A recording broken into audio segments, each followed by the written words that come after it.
Who's responsible? Are you able to track who in your organization made this massive failure and released the victims' names? Are you able to track who it was that obscured Les Wexner's name as a co-conspirator in an FBI document? Do you have that kind of accountability? I believe Wexner's name was listed more than 4,000 times. Yeah, I already told you that. This is where he's listed as a co-conspirator. Can I finish my answer? Come on, let me finish my answer.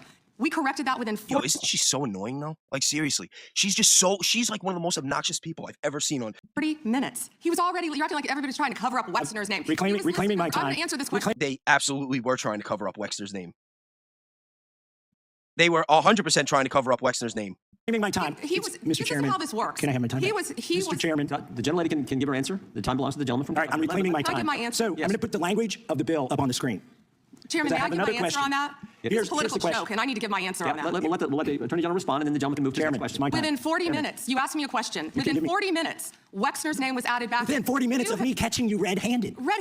There was one redaction out of over 4,700, and we invited you in. This guy has Trump derangement syndrome. He needs to get. You're a failed politician. You need to Chairman, please restore his. Keep in mind, she's sitting there trying to say, "Oh, we invited you in." They're trying to primary him. They're trying to get Thomas Massie out of government, out of office, and implant one of these other pro-APAC people that are going to serve a foreign nation's interests over yours. Time, and remind the witness of the rules here. There is no credible information. None. If there were, I would bring the case. My position is any victim who comes forward, of course, we would love to hear from them. 1-800.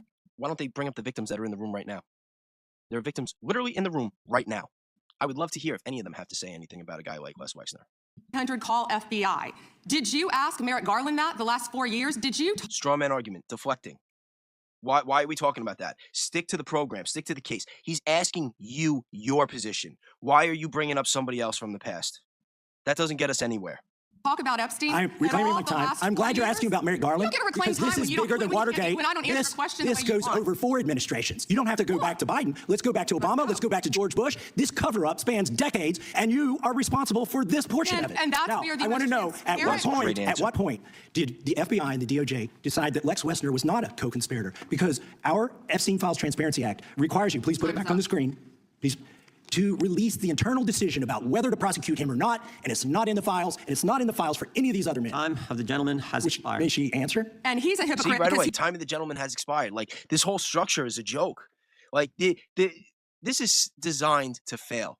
This whole thing, this is a charade. This is what I talk about it being WWE, being theater. All this is doing is enforcing the left versus right. They're not getting anywhere. They're not getting real answers. Like, yeah, we're seeing how much of a lying bimbo and how obnoxious Pam Bondi is, but that's about it. The gentleman's time has expired. It can't go on like this anymore. This can't be how we operate as a nation. This cannot be how our government operates. They are like a bunch of children screaming at each other and pointing fingers, pulling up bullshit statistics, straw man arguments. Everybody's deflecting, avoiding accountability. And I really want to know, the people in that room, how many of them are taking money from APAC? I really want to know. You know, and not for nothing, but just the whole way that this whole thing is structured, it's set up to fail. They give them like a couple of minutes. They're sitting there. You can see they got 5-6 pages typed out of stuff they're gonna read. They're sitting there trying to rush through it. She doesn't answer the question. She just starts going in a different direction. They all start yelling at each other. They all argue, and then all of a sudden, time, and then they go on to the next one. Like, what the hell is that? What the hell is that? I don't think there's a single fast food restaurant in America that runs as poorly as our government. I'm not kidding. Mr. Chairman, behind me I have 3 documents from the DOJ production. They're emblematic of the massive failure of the DOJ to comply with. Yo, notice Massie is prepared. Look at this. He's got his boards. Like, this guy is ready to go. He's got his game face on. He knows he's going to rip her to shreds. And she sees it coming. She sees it coming. Epstein Files Transparency Act. To my right is an email that was sent by the victim's lawyers to the DOJ. It was a list of names not to redact. A list of names not to release. What did the DOJ do with this email? They released this email in the document production. Literally the worst thing you could do to the survivors, you did. And they're getting phone calls. A lot of these people didn't want to be known. And we know you touched the document because you redacted one name, and you redacted the lawyer's name, but you left the survivor's name there. The next document I want to show you, that was in the title, the victim's... See, that alone is enough to make her step down. That alone. She's redacting the names of lawyers, and she's putting out the names of survivors. We wait all this time. We wait over a year for these files to come out, and then they're redacting everybody. They're not arresting anybody, but they're exposing the survivors. And then she wants to come up here talking about the Dow. Yo. Survivors' names, all right? The title of this one is Child Sex Trafficking. Co-conspirators, fully redacted. And, by the way, I'm going to unredact them here.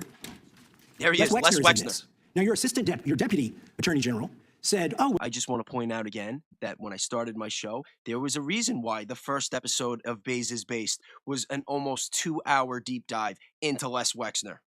well, he appears hundreds of times in the files, but he doesn't appear in this file until I forced you to release it, where he's listed as a co-conspirator, not to tax evasion, but to child sex trafficking, not to prostitution, not to money laundering, child sex trafficking. That's Mr. Mega Group himself.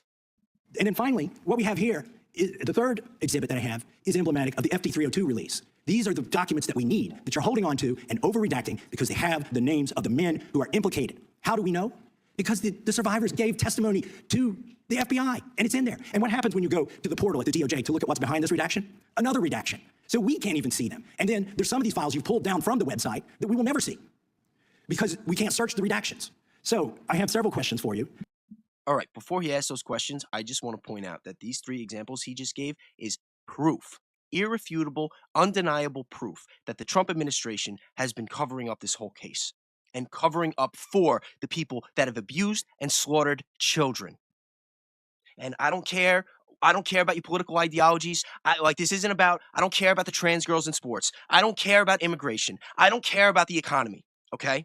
This is the purest form of evil. We're talking about the abuse of children. And if you personally, watching this right now, are trying to make up excuses for this and trying to go along with these straw man arguments that Pam Bondi's trying to make and be like, oh, well, we did this and Trump's the most transparent and Joe Biden that and Obama that. No, you're wrong. You're on the wrong side of history. If you are a Christian, or you think you're a Christian and you believe in Jesus and you're trying to make excuses for this, you are not with God. You are not with Jesus. You do not have Jesus in your heart. People really this needs to be the wake-up call. Okay? This is one of those times in your life where you have to make a decision about who you are and who you stand for. Okay? And if you're a Christian right now and you have kids and your kids aren't really the biggest believers, maybe that's not because of them. Maybe that's because of the example that you're setting. Maybe because your decision and your judgment is so poor that your own children don't believe in Jesus. And I really want everybody to think about that. Because I know people that are in that position. And I know people that don't even really believe in God.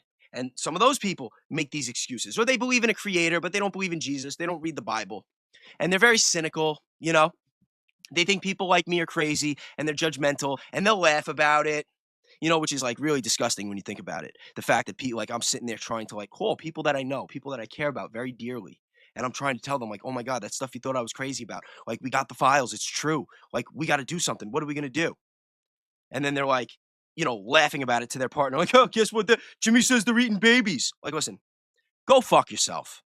Go fuck yourself. And I've said this before. And if you're offended by any of this stuff that I'm saying and that I've been saying, I'm just going to make it very, very clear. You should be. You should be. Because enough is enough. Enough is enough. We are all at a fork in the road where people need to decide what they stand for, what they want this world to be. And are they going to be somebody that helps make the change and make the world better? Or are they just going to step aside and have this attitude what can we do? There's nothing we can do. You think too highly of yourself. You know what? Maybe I do think a little too highly of myself. But I don't think highly of you. Listen, I'm just keeping it real. I'm just keeping it real. Because this is too important. This is everything. Everything is on the line. When we find out the kind of things that we've been finding out about our world, about our government, and that it's literally run by the most evil, evil people that aren't just abusing children. They're poisoning us. They're poisoning our food. They're poisoning our air. They're poisoning our medicine. They're poisoning our water. Why do you think this is? Why do you think this is? And you guys just want to take it. You fucking cowards. You people are cowards. You make me sick. Honestly, I think about some people. I just think about the way that you're handling this and the way that you're turning away and the way that you're cowering, and I get sick to my fucking stomach. And that's why I said what I said the other day when I put out that video saying that from this point forward that everything changes. And I meant it. And you know what? I think I mean it a little bit more than I did the other day when I said it. And I am not going to be silent. I am not going to be silent. I am not going to stop speaking up. I am not going to stop trying to lead people in the right direction. if I see that you're full of shit, if I smell bullshit, I'm going to call it out. And I'm just telling you guys right now, I'm seeing a lot of it lately. I'm seeing a lot of it. And I think that a lot of you are too. And that's why it's important that we band together. I'm literally putting it all on the line right now.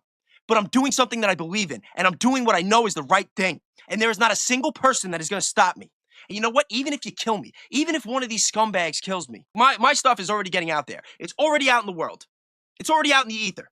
So you could kill me today, and you're just going to make me a martyr. You're just going to make my words mean even more than they do now that I'm alive. And knowing that makes me feel invincible. It makes me feel invincible. And that's why I am not going to stop. And you know what? If you don't want to follow me, then make sure you stay the fuck out of my way.